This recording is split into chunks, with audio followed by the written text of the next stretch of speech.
Ready when you are.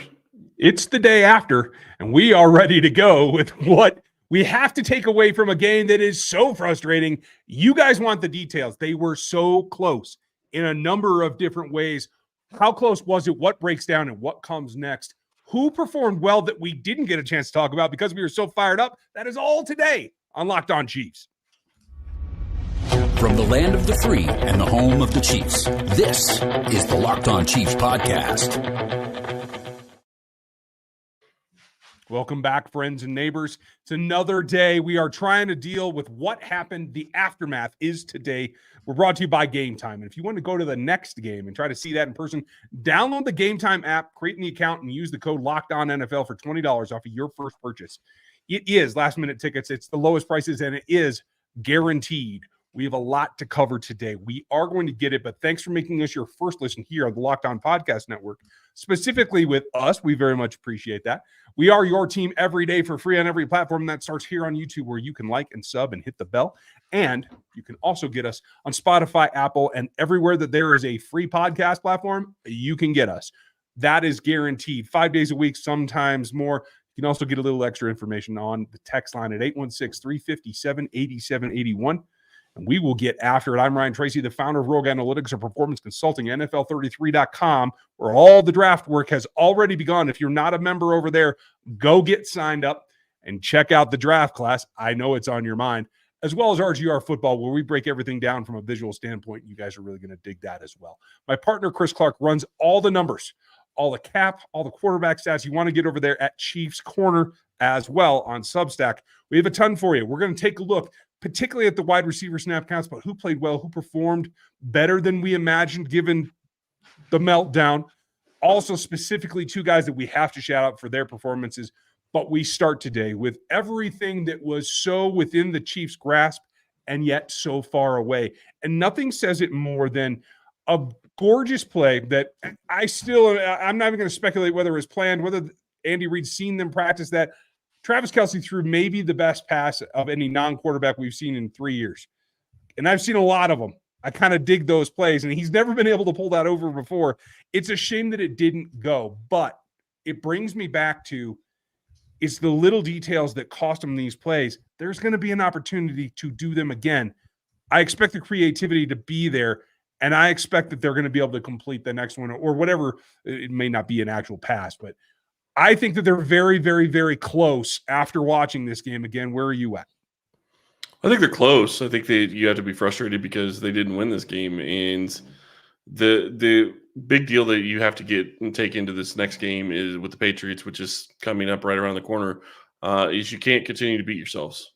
That's really the key with all of these games that they've lost lately. They are continuing to beat themselves. Until they get to a point where they stop beating themselves, they're going to be losing games. And you hope that they don't continue that streak against the Patriots. But the reality is that they have to make the plays themselves. They have to be accountable, and they have to take care of business. Yeah. And here's the bottom line. When you do that, if you can just literally take away the turnovers, the ways that you beat yourself the most easily is by allowing turnovers. If you don't give the ball up, that play doesn't carry the weight that it needed to. It doesn't hinge on that particular call, on that particular play, and that's a win for the Chiefs if you just eliminate the turnovers. Well, and the first turnover, I didn't see it, and I haven't had a chance to go back and rewatch it. I got to go find the All 22 because it's still not showing up on my NFL net or on my NFL show. So, at this point, it's one of those things you have to figure out how to get rid of the turnovers. And the nice thing is if you go back and look at that specific drive, their first 15 was doing exactly what you wanted it to do. Yeah. They were getting ready to score. And I'm not going to say they were going to score a touchdown. Who knows what they were going to score, but they were moving the ball down the field without a problem.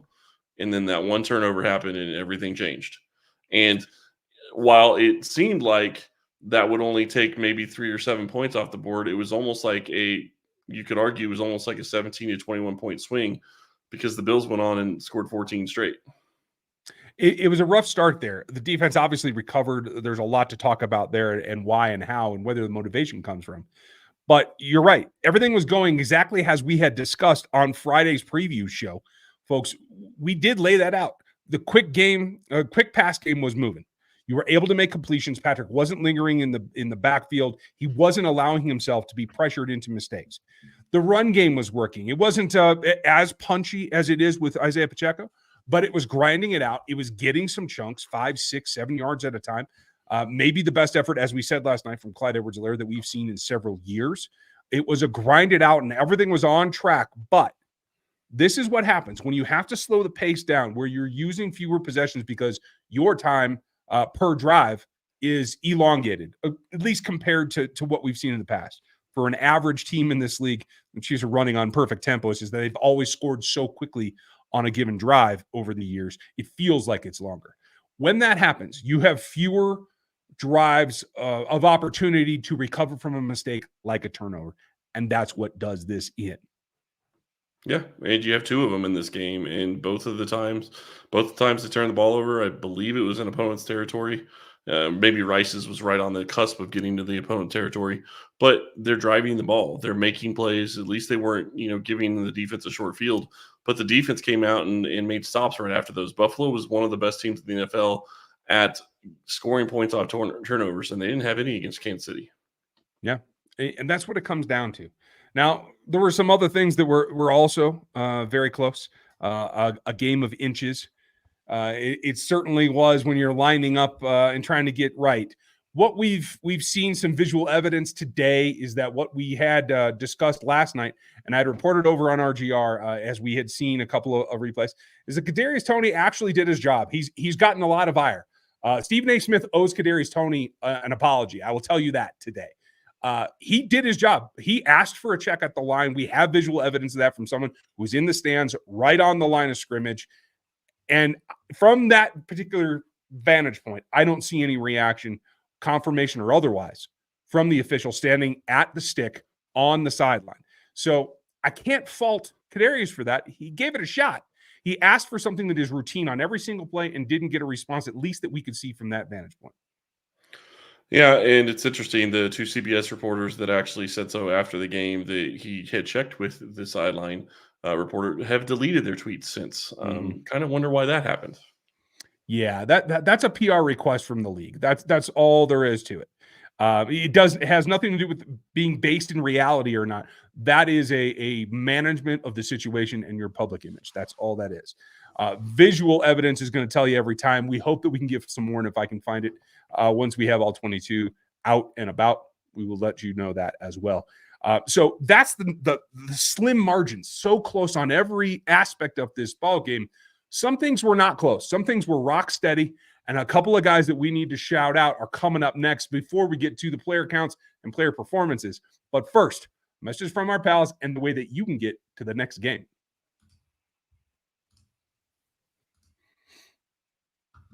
It's always frustrating. It was difficult for me to find tickets up in Green Bay 2 weeks ago. If you want to get to Arrowhead and find the best seats for you, the easiest, and even if you make the decision last minute, we have the best way to do that for you. Flash deals in specific zones within the stadium. It's all available, even for last minute tickets on Gametime.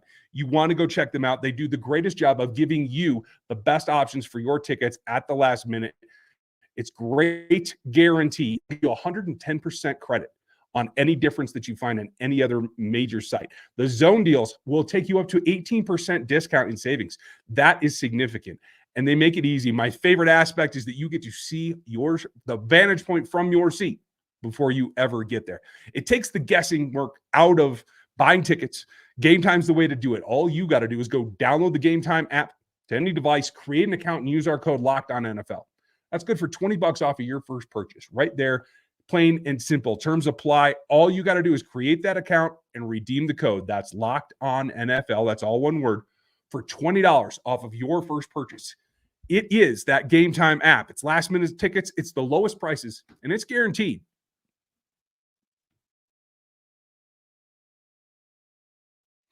A couple of things were not guaranteed when this game started, and Chris has thoughts on that as soon as he takes his mute off. Really quickly, I just want to say there is visual evidence out there that Toney checked with the line. If you don't believe us, go out and look. Arrowhead Pride retweeted it earlier. There several different people are tweeting it from the stands that he checked with the line of scrimmage. So Just want to point that out. That's being questioned in the comments. Anyway, off to what I thought was really impressive by one of the rookies. And Wanya Morris, I thought, played a pretty good game. Obviously, still some things you want him to work on, but I thought he played pretty well. Yeah, I have to agree. I was very happy with the way that he went about his business. That's a tall order. Yes, Von Miller got off on the ball and made a couple of plays, something Von actually hasn't been doing a whole lot lately. If you didn't see my Twitter timeline, I will tell you the one caveat that I had early in the ball game is it's just a rookie thing. It is getting to the point where you understand the subtle details of what your opponent does, not just what you're supposed to do. I think Wanya Morris was certainly clued in on all of his aspects of making sure he did his job. But that interception, Epinesa tips it to himself. A guy with super long arms, that was his number one attribute coming out. It's just something you got to get your hands on him. You got to deliver a punch. I mentioned this last night, but I do want to reiterate, that is a small detail versus everything else that he did. He did allow 3 pressures last night. I'm sorry, 5 pressures, 3 hurries. I'm not going to put that on him because that is a front that is able to rotate pass rushers in and out. And for a left tackle, let's be honest, for a right tackle moving to left and making his first start in the NFL against that front, I am more than comfortable with 5 pressures, none of which actually impacted Patrick Mahomes with a sack. Can't argue with you there. And if you are in a situation where he could possibly become the left tackle of the future, I think that this is exactly what Kansas City needs to do the rest of the season. They need to play him. They need to give him an opportunity. Even when Donovan Smith comes back, they need to play him. Smith was not making movement in the running game. We've seen Morris be able to do that. And Morris, while I agree with you, he had 5 pressures, and that's something you don't want to see. Donovan Smith has done pretty much the same thing most of the games. It's been consistently 4 to 5 pressures. Sometimes it's been worse. Sometimes he's had better games. But you make a great point about what Morris has to work on and where he has to work. And it's the little things. It's knowing your opponent. It's studying your opponent and figuring out what you need to do and how you need to do it. And that's something that you have to learn with playing. So I do think that that's something that can that could be something that could really help Kansas City going into future years as well. I agree with you. And let's be honest. Everything is a comparison. Everything is a professional competition. He allowed less pressures than Jawan Taylor did, who faced the same front. He had a markedly better run block grade. Now, again, PFF grades that we do talk about, you got to take them with a grain of salt. But when it's a drastic difference, that is significant. In fact, outside of the interior 3, who we all know are excellent, led by Joe Thuney, in the run blocking category, it was Wanya that was next behind them. Jawan Taylor bringing up the rear in the run block phase of the game, which this season is more important than years past. And certainly last night was important. I feel like winning ugly, winning with the run and the defense is the way this team is going to have to win, given what we know at wide receiver. And this is even more so an upgrade, something else that can help this team overcome the shortcomings by leaving Morris at left tackle. Against that front, I'm comfortable. There's going to be a test against the Bengals, but I'm comfortable with him right now. If he stays in that left tackle spot when Donovan Smith is healthy, are you happy? Very. Because to me, you can't expect to know what you have with him in one game. And yes, I know he played most of the game before, but you got to give him 2, 3, 4, 5 starts to have a chance to have an idea of what you really have in the guy. If you're going to be looking, and here's the big key. If they think he can be the left tackle next year, they need to find out this year. This is the perfect opportunity for them to find that out. And it's a situation where if they don't have to draft a left tackle, that saves you draft picks. That saves you a ton of money for the next several years. And that's something that Kansas City could really use. Well, and when you're talking about what they have to do to retool, right? And I'm never going to use the rebuild word here because there's too much talent on this roster. But you do have to retool that wide receiver room. If you want to get that done, not having to go out and spend a first-round pick on a left tackle makes that process a whole lot simpler and more straightforward. Yep. And who knows how they're going to be reshuffling the wide receiver room in the offseason. There's lots of different things that could happen. They could be signing a number 1 wide receiver in free agency, although the crop is not great. There's only maybe 1 or 2 guys. But there's also somebody that's going to be a free agent. Well, is going to be a free agent that's likely to be franchised that maybe Kansas City could go move and get. So we'll see how that goes. Would you trade franchised players? I don't Dude, know. I would consider for the wide receiver I'm talking about. I'm guessing his name ends in Higgins. No, you're wrong. Oh, okay. Who are you talking about? I'm talking about Justin Jefferson. Ah, okay. Well, yeah, that's a whole different genre. Yeah, I agree. Out of into the NFC, I could see a tag and trade here that would work just fine for me. Well, and the big thing with Minnesota is they have to figure out their QB room. They have to figure out a lot of different things, and that's why I think that it's. I'm not saying it's likely, but that's why I would say that that's one wide receiver I would consider trading if he got he's going to get franchised because he didn't get a deal done. Yeah, absolutely. Now the question next on our mind is the big question that everyone has: what does this team do to move forward in the pass game? It cannot survive just with Travis Kelce. Rashee Rice had an issue, but overall played pretty well. What do you got? I was just going to say we haven't talked about Connor at all. And I just want to say I thought he did well. Got an INT, looked good returning the ball. Obviously, he's going to miss some assignments. It's new for him doing what he was doing. He wasn't really playing. When he came in the game, generally speaking, I'm not going to say it was all the time, but generally speaking, when he came in the game before this one, it was always, as the slot guy or somebody that's up close to the line of scrimmage. He played deep a lot yesterday. And I think that's going to be something he's going to have to grow into. And the only way you do that, again, you give him snaps. And I'm not trying to say bench Reed to put him in there. That's not all what I'm saying. But this is a great chance with Cook out. I completely agree. I was actually going to – sorry, go ahead. No, it was my mistake. I meant to do this. I was just getting ready to lead into the next segment to go over his snaps, but let's do it right now because he was still in the slot some, but it was nearly a 50-50 split. 17 snaps at free safety, 17 at slot corner, and 7 in some other designation, whether it was aligned in the box with a single linebacker.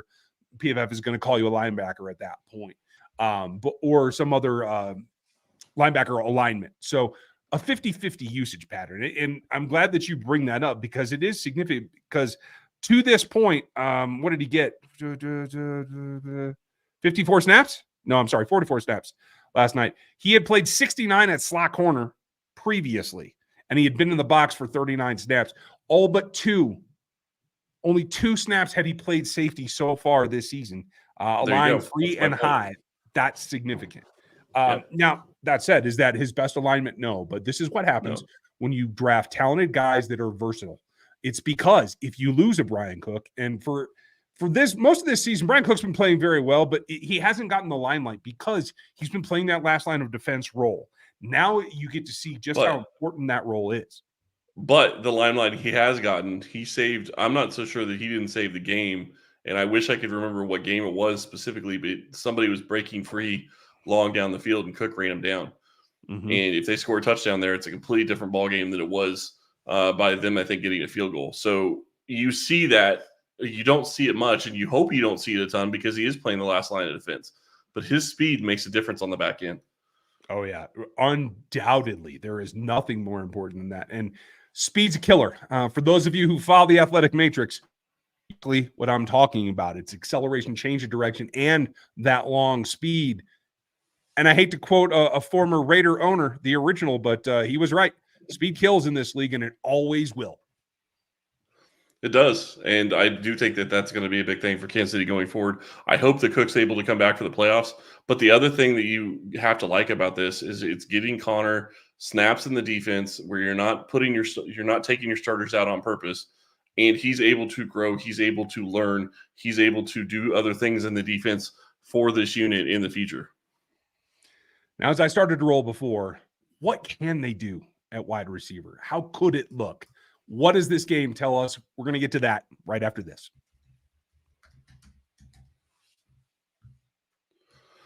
Now I want to tell you about our friends over at DoorDash. If you're getting hungry and you're just wanting something to eat, maybe go check out DoorDash. If you want maybe Kansas City Joe's delivered to your door, if you want groceries delivered to your door, anything that you really want, you can get delivered with DoorDash. Pizza, wings, soda, doesn't really matter. You can get it all from DoorDash.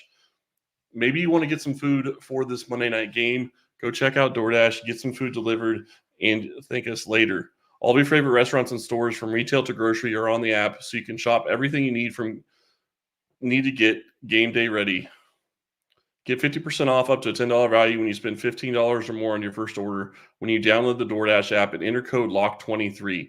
That's 50% off up to a $10 value when you spend $15 or more on your first order when you download the DoorDash app and enter code LOCK23. Don't forget to use code LOCK23 for 50% off up to a $10 value on your first order when you download the DoorDash app and spend $15 or more. Subject to change. Terms do apply.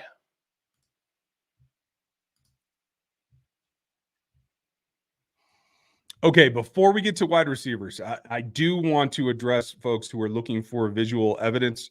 I do have it here, and I am going to show it to you. Shout out to the original capturer. Someone was in the stadium, and we appreciate that. I am going to go over this more in depth on RGR. Here, we're just going to give you a quick look as it appears on my screen. In fact, I'm going to do this so y'all can see it a little bit better. So this is what's going to happen. Kadarius Toney is going to walk to the line, and he is going to point at the side. Am I okay? No reaction that we are aware of. Now, does this need to be slowed down? Does it need to be seen from a different angle? It certainly does. But for those of you complaining that there is no visual evidence, well, there it is for you. And that is something that we will probably continue to talk about for a bit because it is a significant aspect of this issue. But that said, really quick before we get to the rest of the wide receivers, since I'm seeing this in the chat, Justin Ross should be back with the team later this week in case they're talking about it in the chat. So I thought I would mention he was suspended 6 games. The games on the exemption list do count towards that suspension. So his last game suspended was the Bills game. He could return this week. Also, quick shout out because I should have done this when Connor was up. Connor was the second graded Chiefs defender last night. The number one was L'Jarius Sneed, who traveled with Stephon Diggs, a top 5 receiver in this league, and allowed 1 catch on 7 targets for exactly 1 yard. That's what L'Jarius Sneed did last night. That's incredible, and even better than I came away from the ballgame live feeling like he played. Yeah, and there's a lot of people out there that are starting to talk and wonder if maybe Kansas City needs to re-sign Sneed as opposed to another pass rushing specialist that we have. It's going to be a barn burner when those decisions come down, folks. As soon as the Chiefs win the Super Bowl, the next day we'll start talking about L'Jarius Sneed versus Chris Jones. Yeah, and the Chiefs are set to have a lot of salary cap space, so we'll see how that goes after the season. But a lot more to talk about the snaps with the wide receivers right now. Absolutely. And do you want to start snap counts or target counts? Let's talk snap counts first, because I think that's one of the things that has really stood out is that they had been so wary, I guess, of giving different wide receiver snap counts, and now it seems like it's started to adjust. And don't get me wrong, target counts matter, but it's snap counts that really are starting to matter to me. Although I will say, regardless of snap counts, I'm still pissed that they're taking Rice off the field on 4th down or on big 3rd downs when they're not going to be going on 4th down. You have to keep him in the game. It's the only way that he's going to get better in those situations. Put the pressure on him.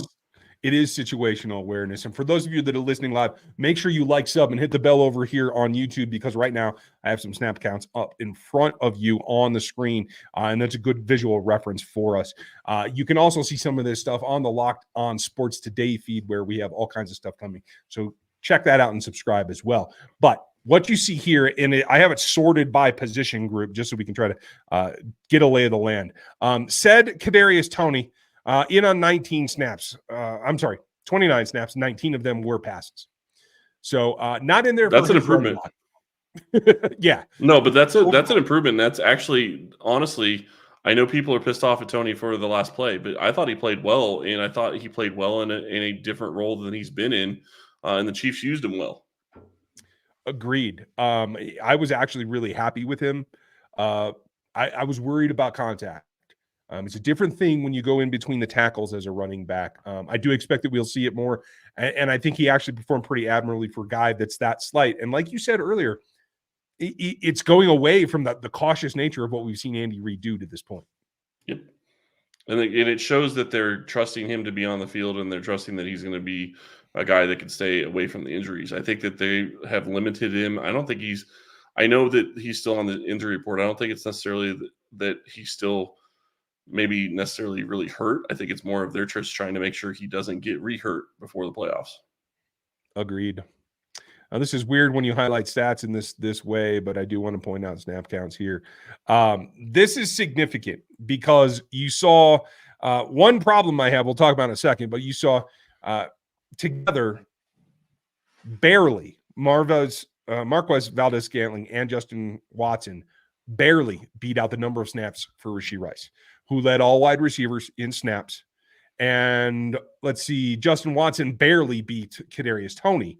Other than that, Moore at 23, MVS at 22. Richie James only got 11 snaps. And I think that has to continue to evolve. Maybe they're going slower because of that, but I think that's going to pay off. Needs to go up for him. And I know we're talking wide receivers, but Andy, for the love of God, please get Travis off the field more. 59 snaps for Travis Kelce. Out of 66. Was it 66? 66 total snaps. I already charted this today for Chiefs corner. Yeah, it's 87%, I think. Yeah, you can't have him playing that. I know you need him on the field. I know all of that. Get Noah Gray more involved. He didn't even get a target yesterday. That's yeah. I'm not even going there. Here's my big takeaway on targets, though, and I wanted to point this out. This is the first time Rashee Rice was targeted more than Travis Kelce was.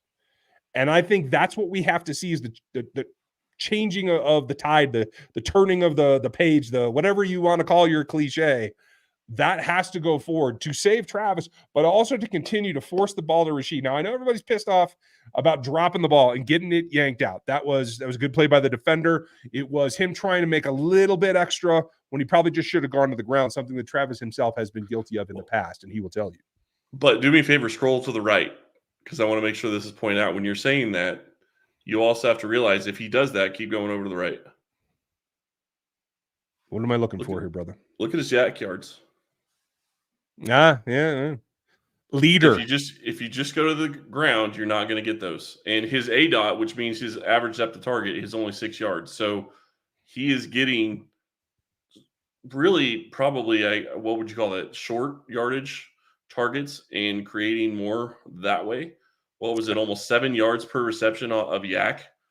Yeah, I mean, that's it. 47 out of 70 yards total, or 72 yards total, were after the catch. So after it was in his hands and he had to be the creator, that is a positive sign as well. And shout out again in another way to Clyde Edwards-Helaire that I didn't mention last night.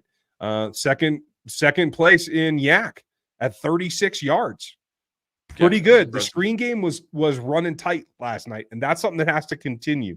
And it also gives you a wrinkle that if you're going to continue to let Kadarius Toney line up in the backfield, you still have the screen game that you can run, and it may be even more effective with KT back there. Yeah, scroll back over to the other side to where it shows the average depth of target, because I was looking at this earlier as well. Keep going a little bit further. So the thing that I don't like about this is Kadarius Toney getting his average depth of target at 2.5 yards. Mm-hmm. You need to get that to where it's 5, 6, 7 yards. I mean, if you're going to give him swings, that's fine, but he needs to be getting the ball a little bit further downfield in open spaces that way. That's the one caveat I would say. And I will say it's pretty much normal for the running backs to have an ADOT less than 1 or less than 0. So that's not too shocking. It's been happening every single week with Pacheco. Screen will kill you every time if you're looking at that one stat. That's for sure. Yep. So what does this tell you about going forward? I know as we see these snap counts and we see the target counts, they're getting better in terms of more like we expect them to be in order to be successful. And that is a two-headed monster that you fill in with everyone else, whether they're lined up as a running back or a tight end or wherever. The only one conspicuously absent from this list is Noah Gray, in my opinion, but I think that will come. It better. They definitely need to get him more involved. They can't keep trotting him out there. What was it, 26 snaps? I don't remember how many passing snaps he had, but not getting a single target. You need to get him involved in the offense somehow. And really, it's just because you need to have Travis off the field a little bit more. And I know you feel you need to win, but the only way to win is to keep Travis healthy for the playoffs. And continuing to have him in there for 85% plus of the snaps is not going to get that done. Agreed. How do they bounce back? That's going to be the question. Where do they go from here? Tomorrow, Matt Derrick will be with us from inside the locker room. He will have had some time. He won't be inside the locker room when we're on. He will have had some communication about what's going on inside the locker room. Where do they stand now? And then Wednesday, we'll get a glimpse of that. It will be Ross back. We'll go from there. So Matt Derrick with us tomorrow. We'll take a look at the next game coming up on Thursday as we get into the Behind Enemy Lines. My favorite kind of crossover episode that Chris gets to do so that I don't act like a jerk. Always a plus for our co-hosts. And then Friday, we're going to run it down for you. We're going to tell you exactly what the game plan should be, just like we do every single week. And if they follow it, I'm guessing they're going to get a win. I'm just saying. They were very, very close this last time. So any parting thoughts on this game before we try to move on? No, I just have a parting thought. So you're going to be cheering for the Chiefs, not Bailey Zappi, right?